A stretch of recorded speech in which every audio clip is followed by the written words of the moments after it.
April 7th, 2023, Eastern Europe, undisclosed location. The rain hadn't stopped for 3 days. Thick gray clouds loomed over the valley like a suffocating ceiling. The 8-man recon team of the 72nd Special Operations Regiment, codenamed Valkyrie, had been inserted 12 kilometers behind enemy lines for an electronic warfare recovery mission. Their objective, locate a downed NATO surveillance drone carrying a prototype comms module. Simple, in theory. But nothing in that part of the forest was simple. Lieutenant Matteo Corvi squatted in the muddy tree line, peering through thermal binos. Nothing but heat ghosts and the cold outlines of pine trunks. He clicked his mic. Valkyrie 6 to all call signs. Sitrep. Valkyrie 2, no contact. That was Sergeant Dimas, the quiet Brazilian sniper. Valkyrie 4, holding over watch. Still no sign of the target, replied Corporal Lupo. Private Santini, the youngest, chimed in nervously. There's movement north of grid 12, sir. Faint. Could be wind. Copy that, Corvi whispered. Keep eyes sharp. They were 400 meters from the drone's last ping. GPS had been unreliable since entering the forest. Signal scrambled, not jammed, just confused. Their analog compass spun aimlessly. Tech interference this deep? Lupo asked during the briefing. Russian jammers? No, not jammers, replied the analyst at HQ. Something else. It's like the terrain itself rejects signals. It sounded like nonsense then, it didn't now. Corvi gestured silently. They advanced, boots squelching through black mud. The air smelled wrong, like rust and wet ash. Birds had gone silent hours ago. Then they found it. Half buried in the roots of a gnarled tree was the drone that had torn open like a can. Its innards were missing. No burn marks, no impact crater. Lupo knelt beside it. This wasn't a crash. Dimas nodded slowly. Something pulled it down. Then their radio screeched. A burst of static exploded in their headsets, followed by a voice. But it wasn't one of theirs. It whispered in a slow, grinding cadence. Return what was taken. The radio silence that followed the whisper was almost worse than the voice itself. Did anyone else? Santini began, but Lupo cut him off, hand up. Corvi's eyes scanned the tree line. Cold sweat ran down his back, despite the chill. Everyone heard that? Clear as fucking day, muttered Dimas, hand on his suppressed HK-7. Corvi toggled the squad net. Command, this is Valkyrie 6. We've located the drone. Comms module missing. We've also encountered possible SIGINT spoofing. Request exfil window. No response, just static. Command, say again. The static dropped into silence, then returned with a warbled voice mimicking his own transmission back to him. Valkyrie 6, request exfil window. Had the same cadence, same tone, just rawer, duller, off-pitch. Lupo yanked his headset off. What the hell is this? Echo chamber shit? Santini was shaking. That's not a jammer, that's... Corvi signaled to cut chatter. He scanned the forest again. The trees looked older than they should. Crooked pines clawed at the mist like twisted hands. Bark sloughed off in strips, bleeding a black resin that smelled like iron and rot. And there, beyond the wreckage, were footprints. Not theirs. Bare feet, human-shaped, spaced too far apart. Dimas whispered, You seeing this? The prints went in a circle around the crash, and vanished. Corvi motioned for fallback. We're pulling back to LZ Bravo. 5 clicks out, spacing weapons hot. They moved as ghosts, senses stretched taut. The forest closed around them, the path they came from somehow warped. Boulders and trees out of place, landmarks missing, compass still useless. Then Santini froze. Something's following us. No one spoke. Corvi turned and saw it. A pale figure stood between 2 trees, half shrouded in fog, no clothes, no face, just the impression of a man. It stepped backward and vanished. They ran in formation, but it felt like they were descending. Though the land was flat on the map, every step dragged them deeper into something. The light dimmed faster than it should, even under overcast skies. Corvi led with a tight grip on his Scar L, flipping to IR. Thermals? Negative, said Dimas. Everything's cold. Even us. It's like the sensors are blind. Lupo muttered, I'd rather fight a platoon of Spetsnaz than walk through this bullshit. Santini stumbled over a gnarled root. When he caught himself, he blinked and gasped. Where's my shadow? The others stopped. He was right. The faint light should have cast long shadows behind them, but there was nothing. No movement. No outline. Keep moving. Corvi growled, more to himself than the others. He knew the risks of breaking military composure. Fear spreads like wildfire in tight units. You didn't acknowledge it. You didn't give it room to grow. Still, his gut was coiling. They crossed a narrow stream, black as oil. On the far bank, Corporal Lupo paused and stared into the water. Lupo? Corvi asked. Lupo didn't answer, he just kept staring. Eyes up, Corporal. Lupo turned slowly, face pale. It spoke to me. The water? Santini whispered. What did it say? Lupo looked them dead in the eye and muttered, It said I never left. That was when the radio hissed again. A low hum built, like a feedback loop. Then a child's voice, no one they recognized, whispered across every headset. Follow the hollow path.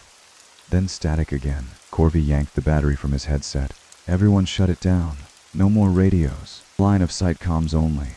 What the hell is a hollow path? Demas asked, scanning. That's when the forest shifted.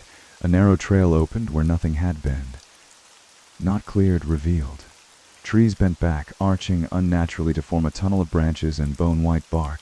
Orders, Lupo asked, voice hoarse. Corby stared at the trail, heart pounding. Something deep inside said, You've been here before. The trail shouldn't have existed. Maps showed only dense woodland, no clearings, no paths, but here it was, a narrow corridor flanked by trees that looked dead, yet bled when brushed. Their bark pulsed faintly, like skin under pressure. We're not following that thing, Demas said flatly. Corby glanced at the forest behind them. The way they came was gone, overgrown completely. Thick roots, as wide as thighs, now blocked the trail. Trapped. He faced the unnatural path again. Weapons up, file fast, no stopping. Eyes on your six, let's go. They advanced. The deeper they walked, the more wrong the world became. Sound dulled. Even their breathing felt muffled, no wind, no echo. Then they saw the first sign. A rusted military dog tag nailed to a tree, blood crusted around it. Stes G.T. Owens, KIA 2003. You seeing this? He's not in our regiment. Operation Iron Dagger, Corby muttered. 3. Joint op in Serbia. Went dark. Everyone assumed ambush. What the hell is his tag doing here? Santini whispered. Then came another tag. And another. Soon the trees were covered in them. Hundreds. Thousands. U.S. Army, British SAS, Italian Folgor, even Soviet Spetsnaz, long dead. These men were never found, Lupo said. This forest eats soldiers. Ahead the path forked at a pale wooden signpost. No words, just carvings. One arrow pointed left, marked with jagged scratches that looked like teeth. The other but darkened with soot. Then came the noise, a skittering sound. Bone on bark. Claws. From the right-hand path, something moved. Then it stepped into view. It had the frame of a man, but its limbs were too long, joints backward. Its face was smeared with black resin, hollow sockets stared forward, teeth too wide for its skull. It opened its mouth, and they heard their own voices screaming from inside it. It stood motionless, mouth agape, shrieking with their own voices. Corby heard his mother calling his childhood nickname. Lupo heard his ex-wife sobbing. Santini collapsed to his knees, hands over ears. Make it stop, he shouted, eyes wide. That's my sister's voice. She's dead. She died in a fire when I was 10. Corby fired. A 3-round burst slammed into the creature's chest. It staggered but didn't bleed, just hissed, like radio static. Its limbs convulsed and it slipped back into the dark like it was never there. Then the screaming stopped. Only silence remained, until Demas hissed. Movement. 5 o'clock. Shapes moved between the trees. Too tall, too fast, not bound by gravity. Contact rear, Lupo shouted. A blur of white bone and black sinew slammed into him from the side, dragging him off the path into the woods.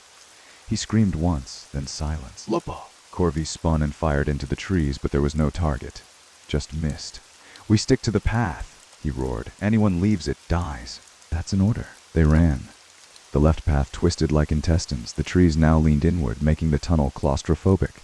Roots grew across the path, forcing them to jump and crawl. Then Santini froze again. A body hung from the trees, bound by cables. That's Lupo, he whispered. And it was. His body was suspended 10 feet off the ground, eyes still open, mouth sewn shut with radio wire. His hands were fused into the tree bark like they'd grown out of it. His dog tags hung in midair. Corby swallowed the bile rising in his throat. Don't stop. We leave him. We have to. Demas lingered a moment, gave a 2-fingered salute and followed. Behind them, Lupo's radio, still active, crackled one final time. I can still see you. The trail narrowed until they had to move single file. Corby took point, Demas rear guard. Santini sandwiched between them, muttering prayers under his breath. This isn't recon anymore, Demas said flatly. This is a goddamn haunting. Corby didn't respond. He was trying not to think, just to act, to stay alive. The path dipped slightly and opened into a clearing surrounded by impossibly tall trees, each trunk thick as a tank. And in the center stood the tree. It was unlike the others, older, twisted, blackened by fire, its bark peeled in patterns resembling stretched human skin. Wires, actual communication wires, snaked up the trunk, embedded deep with dim red light. Corvy's breath caught. "You're seeing this?" Santini dropped to his knees. That's where the drone signal came from. That's where it wanted us to go." Dozens of dog tags hung from the branches. Radios were fused to the bark. A cracked NATO comms panel was stapled into its side. And at the base, in a tangled nest of wires and bones, sat the comms module, still intact. Demas aimed. "Don't touch it. It's a trap." Corvy hesitated. "We came for that. It's our mission. Our mission is survival." But Corvy had already stepped forward. The closer he got, the louder the hum grew, not mechanical, but organic. It vibrated in his bones. Behind him, Santini began sobbing. "It's in my head. It's in my head. It's..." The tree spoke. Through every active headset, even those powered off. Not a voice, but a message. "We are the network. You are the signal." Then Corvy saw them. Faces. Dozens. Hundreds. Pressed into the bark of the tree, their mouths open in silent screams, their eyes following him. One face looked like Lupo, another like himself. Corvy stumbled back from the tree, bile rising in his throat. "We're leaving it. That module stays." But it was too late. Santini reached toward the comms panel, trance-like as if pulled by invisible strings. His fingers brushed the rusted metal, and the forest lit up. Every wire embedded in bark, every radio receiver fused to trees, every severed headset exploded with sound. Human screams, Morse code and static overlapping into a storm of agony. Corvy tackled Santini to the ground. "Snap out of it, Private." Santini's eyes were bloodshot, mouth open in a silent scream. From his ears dripped black fluid, radio resin. Demas fired at the panel. Sparks burst, the module hissed, and the sound stopped, abruptly. Just like that, the tree went quiet. Corvy stood, breathing hard. The bark was still, yet pulsing, as if waiting. "We move now. That thing's a receiver, a relay for them." "What the hell is them?" Demas asked. Corvy didn't answer. They cut through the clearing toward the only exit path they could find, avoiding the roots now moving in slow twitching motions. Santini could barely walk, leaning on Demas, whispering, "It's not a forest, it's an antenna." It began raining again. Not water, but ash. Black flakes floated like dead skin. They clung to the men's gear, fogging optics. Santini began coughing violently. "You're breathing it," he said. "It wants inside." Corvy tried the emergency beacon again. He didn't expect it to work, and it didn't. But this time, something did answer. A faint whisper, barely audible over static. "Demas," Corvy barked. "Keep rear secure. If anything follows, shoot." "Copy," Demas said, scanning the ash-covered trees. Then his voice turned cold. "Too late. One's already here." Demas raised his weapon, eyes fixed behind them. Corvy turned just in time to see a figure walking toward them, slowly, deliberately, through the ash fall. It moved like a man, but its limbs were loose, like its bones had been replaced with wires. "Hold fire," Corvy whispered. "I want eyes on." The figure came closer. A ragged military jacket hung from its shoulders. Tags clinked softly as it walked. It wasn't until it stepped into full view that Corvy's heart froze. "That's Staff Sergeant Owens," he whispered. "From the dog tag we saw." Owens was dead, had been for 20 years, but here he stood. His skin was like old wax, gray, cracked. His mouth had been wired open. Not a scream, a broadcast. Faint whispers echoed from his throat like static skipping across an open channel. Demas stepped forward. "Identify yourself." Owens raised one trembling hand, then bent backward at the waist until his spine snapped with a sickening crunch. His body convulsed and dropped to all fours. Then it ran. "Engage!" Corvy roared. Gunfire echoed through the woods. Muzzle flashes lit up the fog. The creature once known as Owens skittered into the underbrush, limbs twitching erratically. It was fast, unnaturally so, but not immortal. Demas landed a burst that severed part of its shoulder. The body writhed and then melted into the soil. "It's not a soldier," Demas muttered. "It's a copy, something wearing him." Santini whispered, "This place remembers everyone who died here, and it's learning from them." They moved faster. Branches snapped behind them. Voices, familiar ones, began whispering just beyond their line of sight. "Corvy, come home. Demas, you left us. Santini, we're waiting." Each voice matched someone they had lost. A mother, a friend, a fallen comrade. Corvy clenched his jaw. "It's using memory. The forest listens. Now it speaks." The terrain began to shift beneath their feet, subtle at first, then disorienting. The soil wasn't dirt anymore. It felt spongy, soft, like old insulation. The roots beneath it pulsed with faint light, connected to something deeper, alive. The three remaining men pushed forward in silence, their boots thudding softly on the forest floor that was slowly becoming unnatural. Then their comms, shut off, batteries removed, crackled to life anyway. No power, no signal, but they spoke, received, ting frequency. Santini dropped his rifle, clutching his head. It's in my brain. I can hear it like a thought. Corvi grabbed his shoulder. Stay with me. Eyes on me. Repeat our creed? Santini's lips trembled. He began speaking, but not the creed. Instead, a string of numbers poured from his mouth. Tango 773 Delta 90024. What the hell is that? Demas barked. Grid chords, Corvi whispered, recognizing the format. That's our fallback LZ. Bravo. Santini was broadcasting. We have to stop him. Suddenly, Santini's body went rigid. Blood poured from his nose, his ears, and down his neck. His eyes rolled back, but his mouth kept moving. The numbers were now overlapping with other voices, female, male, American, Slavic, Italian, all speaking at once.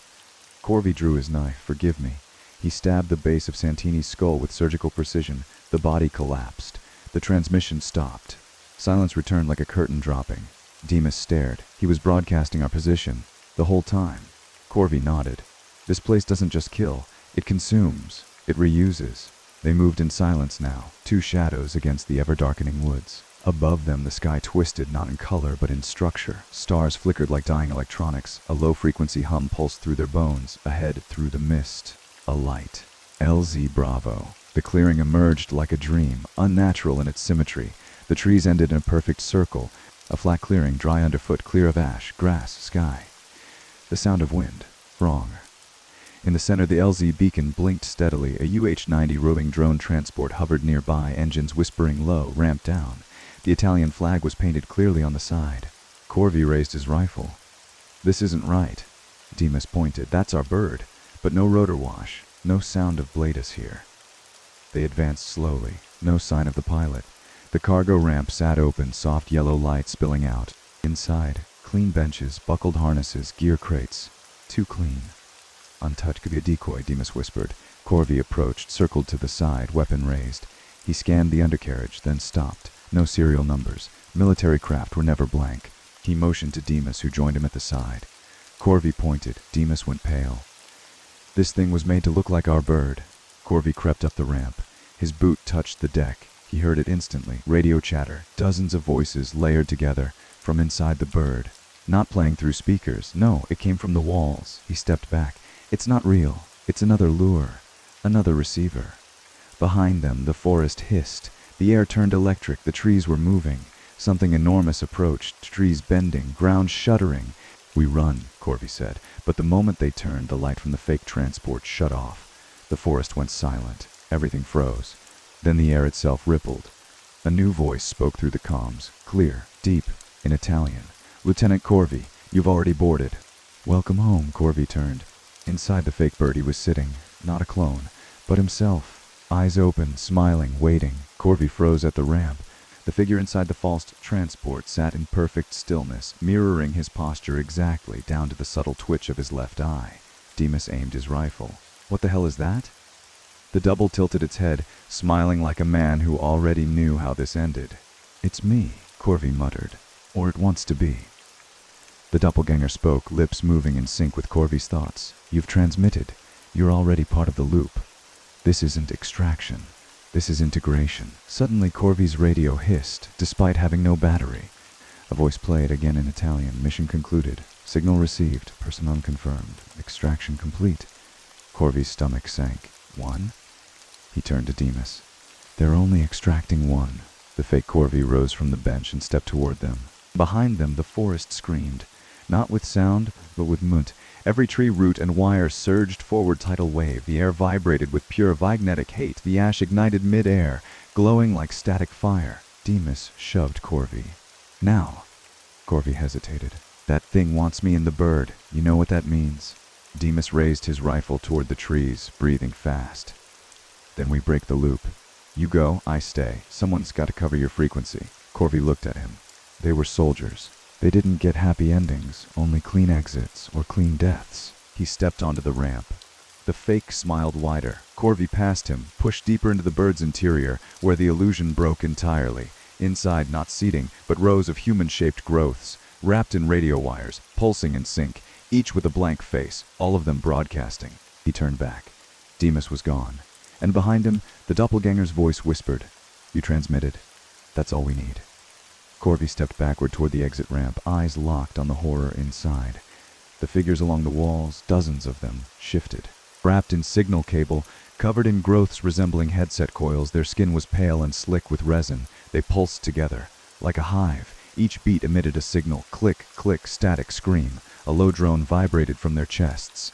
And then he saw himself among them. Not the doppelganger, not the one that smiled and mimicked, but another, wrapped in cables, dead, mouth open as if in permanent transmission.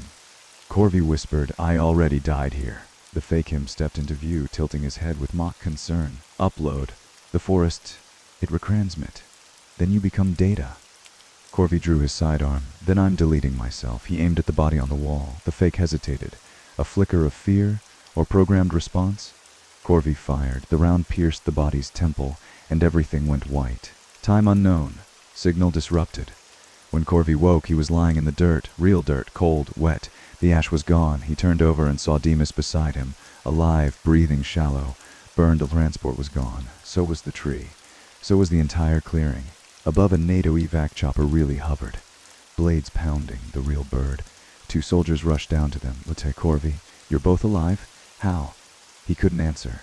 They lifted him into the chopper. Demas muttered one phrase before losing consciousness. "The forest is still broadcasting. April 14th, 2023. NATO debrief facility." Corvi sat alone in a sealed room. No phone, no windows. Just one speaker on the wall. Every hour, it clicked on. A voice, his own, speaking back at him. Not words. Just the same coordinates again and again. Tango 773 Delta 9024. April 15th, NATO debrief facility. The sterile room reeked of recycled air and cold metal. Corvi sat slumped, the weight of days without real sleep pressing down on him. A door hissed open. Two officers entered, Captain Moretti from Italian intelligence and a NATO liaison wearing the standard blue beret. Moretti's eyes were sharp, unreadable. He laid a folder on the table. "Lieutenant, your story is unusual. We've reviewed the footage from your drone. The live feed was corrupted beyond recognition. The official records show your team lost contact 2 days ago." Corvi clenched his jaw. "I survived. I saw it. The forest, it's alive. It communicates. It traps signals, people. It uploads us into itself." The NATO liaison's lips twitched into a faint, dismissive smile. "We know the psychological stress in combat zones can induce hallucinations, Lieutenant, especially in isolated recon missions." Moretti opened the folder again, revealing sanitized maps and reports. "You were part of a secret signal interference operation, a program designed to test countermeasures against enemy electronic warfare. But that tree, it was...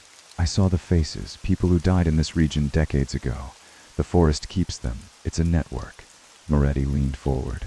"Your story, Lieutenant, if true, jeopardizes NATO's technological edge. There are no forests in this area that can disrupt signals like you describe. We suggest a medical evaluation for combat stress." Corvi's hands trembled. Behind him, the wall speaker crackled to life. A voice, his voice, repeated coordinates. "Tango 773 Diner 024. Moretti's eyes darted. The room went silent. April 16th, 20. Secure Intel Room, NATO HQ. Corvi was escorted to a darkened room filled with monitors and servers humming quietly. A cyber intelligence specialist, Lieutenant Ramirez, greeted him. "Lieutenant, we've been tracking anomalous signal patterns in the region for years, but nothing like what you describe." Ramirez tapped a keyboard, bringing up spectral waveforms flickering in real time. "This forest you saw, this tree, is a node in a covert network. Not just any network, but a living archive of soldiers lost in battle, their biosignals harvested to maintain electronic dominance." Corvi stared. "They're using..." Ramirez nodded. "Think of it as ghost data. Soldiers who never left the battlefield, their consciousness trapped in electromagnetic limbo. The network feeds on memories, broadcasts them endlessly, creating a war machine that never sleeps." Suddenly, a monitor flickered and displayed Corvi's face. The live feed from his mission drone, but overlaid on the video were ghostly images, faces, hands, screams haunting the feed. "This is why your drone feed was corrupted. The network is alive. It's sentient." Corvi whispered, "How do you fight something like that?" Ramirez looked away. "You don't. You disappear. You hope no one listens to the broadcast. April 17th, 2023, NATO Medical Wing. Corvi lay on the hospital bed, the beeping of monitors a harsh contrast to the silence in his mind. The nightmares were relentless. Visions of the tree, the faces, the whispers. Suddenly, the door opened. Ramirez stepped in, holding a small device. "Lieutenant, we might have a way out." Corvi sat up, wary. "A counter-signal jammer. It's experimental. If we can isolate and disrupt the network's core frequency, you might sever the connection." Corvi's eyes gleamed with a flicker of hope. "And if it fails?" Ramirez shook his head. "We don't talk about that." April 18th, 2023. The Forest Edge Corvi, Ramirez, and a small team moved cautiously toward the coordinates broadcasted endlessly from his mind. Delta 9024. The forest was eerily quiet. The ash had returned, swirling in the still air. Ramirez deployed the jammer. The device hummed, emitting a low-frequency pulse. Suddenly, the trees shuddered, the ground vibrated, faces in the bark writhed and screamed, then faded. The network flickered, then collapsed. Corvi collapsed to his knees. "We did it." But Ramirez's voice was grim. "For now, these echoes never truly die." April 19th, 2023, NATO debriefing room. Corvi sat before a panel of high-ranking officers. His hands trembled slightly, but his voice was steady. "The network is down, but the threat remains. The forest, it's more than just trees. It's a living system, an archive of pain, memories." One officer, General Martins, leaned forward. "What's the next step, Lieutenant?" Corvi met his gaze. "We need to monitor all similar sites worldwide. This isn't isolated. And we need safeguards for troops operating in signal-distorted zones." The room was silent. Then a cold voice spoke from the corner. "Or we could let it spread. Use it." Everyone turned. A shadowed figure stepped forward, an intelligence officer with a knowing smile. "Harnessing the dead, the broadcast, it's the future of warfare. Control the network, control the battlefield." Corvi's stomach churned. The war had changed, and so had the ghosts. April 20th, 2023, NATO headquarters, secret meeting room. Corvi sat with his hands folded, eyes tired but alert. Around the polished table sat faces he barely recognized. Officials from intelligence, defense contractors, and shadowy figures known only by code names. A woman with steel gray hair addressed him. "Lieutenant Corvi, your experience is invaluable, but the network you encountered, it's no accident. It's a project decades in the making." Corvi's voice was low, strained. "A project? You mean this isn't some natural phenomenon?" She smiled thinly. "Nature was just the cover. We needed a way to preserve and recycle battlefield data, living soldiers, memories, voices, creating an endless battlefield intelligence," a man interjected. "Think of it as digital mortality, the perfect soldier, bound to the battlefield forever, providing intel, support, and control." Corvi swallowed hard. "And the cost?" The woman's eyes darkened. "Humanity." The room grew colder. Outside, the wind carried the faintest whisper, an echo of the forest, waiting, watching. April 21st, 2023, NATO safehouse. Corvi paced the small room, the weight of truth pressing like chains on his chest. Ramirez sat silently, watching. "So, it's all been a weapon from the start," Corvi said bitterly. "The forest, the network, people trapped in it, used as data nodes." Ramirez nodded slowly. "A new form of war, no fronts, no lines, just endless broadcasts." Corvi stopped and faced Ramirez. "What do we do now? Destroy it and lose the advantage, or use it and become the monster?" Ramirez's gaze was steady. "Sometimes the right choice isn't the easy one, but it's yours to make." Corvi clenched his fists. "I want out, but if I leave it unchecked, more soldiers will become echoes." He looked at the window, darkness outside. The night held a whisper.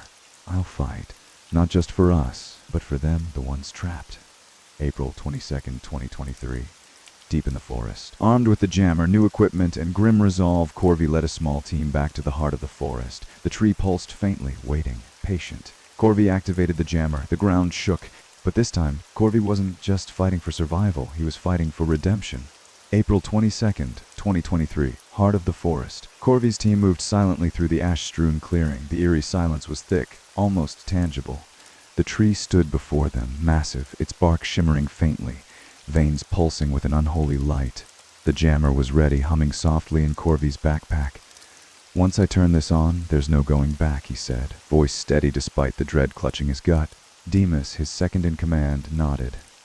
Corvi activated the device. A low-frequency pulse radiated outward, vibrating through the roots, the earth, the air. The tree shuddered, its light flickering violently. Suddenly, spectral faces appeared within the bark, Soldiers long lost, mouths open in silent screams, eyes pleading, the ground cracked beneath their feet. Whispers filled the air, overlapping voices calling out names, reciting prayers, begging for release. Corvi closed his eyes, focusing on the jammer's steady beat. The tree's pulses weakened. The voices slowed, then silence. The forest seemed to exhale. "It's over," Corvi whispered, but deep beneath the earth a faint pulse persisted. A static whisper, promising return. April 23rd, NATO Forward Base. Corvi sat outside, staring into the starless sky. The forest behind him was silent, but the memory of its whispers lingered. Dimes approached, offering a canteen. "You did good, sir," he said quietly. Corvi shook his head. "We bought time. But that pulse, it's not gone, just dormant." Dimes sighed. "What now?" Corvi's voice was heavy but resolute. "We monitor, we prepare, because one day the echoes will rise again." As the wind rustled through the nearby trees, Corvi thought about the faces trapped in that living network, the ghosts of war turned into data, forever broadcasting in the static. He closed his eyes. May they find peace. There's 2023. NATO surveillance outpost. Weeks had passed since the operation in the forest. Corvi and Dimes were assigned to a remote outpost tasked with monitoring electromagnetic anomalies worldwide. Screens flickered with lines of code and shifting spectral images. Corvi rubbed his eyes, exhaustion settling in. "You ever wonder if any of those trapped soldiers can still hear us?" Dimes asked quietly, breaking the silence. Corvi looked up, his gaze distant. "I hope so. Maybe that's the only way they're still alive. Through the echoes we send back." Suddenly a monitor beeped sharply. A new signal. Unidentified, pulsing irregularly. The team froze. "Looks like another node," Corvi muttered. The forest was not alone. And the war was far from over. May 3rd, 2023 NATO intelligence briefing. The room buzzed with tension as analysts presented the latest findings. Multiple sites around the globe exhibited similar electromagnetic anomalies. Ancient forests, battlefields, and remote zones. Corvi stood near the projection screen, absorbing the data. "The network is spreading," he said grimly. "Each node a prison for lost soldiers, their memories feeding this entity." An analyst nodded. "We've detected transmissions from areas linked to conflicts decades ago. Vietnam, Afghanistan, even World War II sites." Corvi's eyes darkened. "It's a war that never ends." The general leaned in. "Our challenge is to contain it before it becomes unstoppable." Corvi clenched his fists. "Then we keep fighting. For them, for ourselves." May 7th, 2023. Field Command Center, Afghanistan. Corvi and Dimes arrived at a remote outpost near the Hindu Kush Mountains. Satellite imagery had pinpointed a new anomaly. An ancient battlefield rumored to be haunted by the spirits of fallen soldiers. The air was thick with dust and silence. Dimes checked his gear. "You ever get used to this? Fighting something you can't see?" Corvi shook his head. "No. But we adapt. Like always." They advanced toward the coordinates. The forest there was dense, twisted, and silent. Static buzzed faintly on their radios. Suddenly, ghostly whispers filled the air, voices speaking in multiple languages, recounting names, dates, last moments. Corvi's vision blurred. A figure emerged, a soldier in outdated gear, eyes hollow. "Welcome back," the apparition whispered.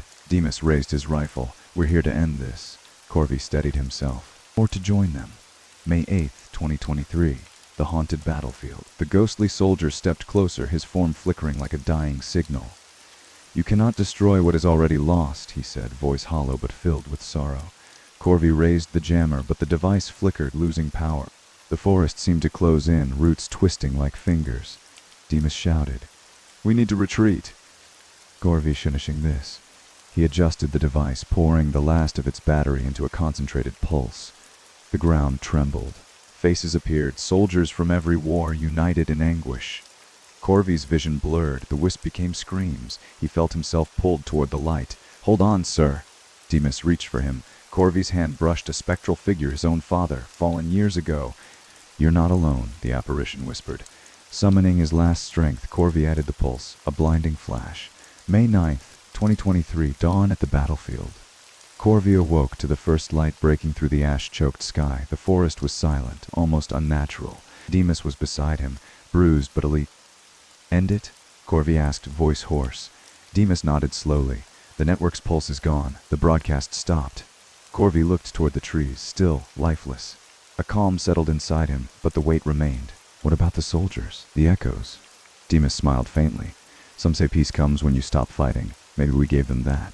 Back at NATO, reports confirmed the signal was dead. But Corvi knew better. The war had changed. The battlefield was now a ghost war fought in frequencies and memories. He pulled his jacket tight, stepping into the cold morning.